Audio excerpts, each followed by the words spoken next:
Good morning అమ్మా. ఇంటర్వ్యూకి వచ్చింది మీరేనా? అవును సార్. ఐఎమ్ ఎక్స్ట్రీమ్లీ సారీ అమ్మా. Because of some technical issues the interview has been postponed. Just do one thing, మీ సివిల్ సబ్మిట్ చేసండి. We will check it out and get back to you. Okay, yeah okay.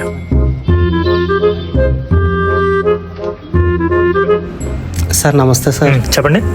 Sir నాకు ఈ job చాలా అవసరం sir. 5 years experience కూడా ఉంది sir. నాకు job ఇస్తే వర్క్ బాగా చేస్తాను సార్. మీ పేరేంటండి? తాతాజీ సార్. ఓ, ఎంబీఏలో 90% వచ్చింది. అవును సార్. చూడండి తాతాజీ గారు, జాబ్ ఇక్కడ అక్కడ అని కాదండి.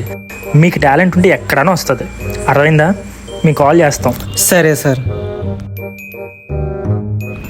అయ్యో సార్ నెంబర్ తీసుకుంటే బాగుండే. అమ్మా ఇంటర్వ్యూకి వచ్చిన వాళ్ళు రండి. ఇంటర్వ్యూకి వచ్చిన వాళ్ళందరూ ఏరి. నేను ఒక్కనే వచ్చాను సార్. సరే నువ్వు ఒకడే ఉన్నావా? లోపల రా. సరే సార్.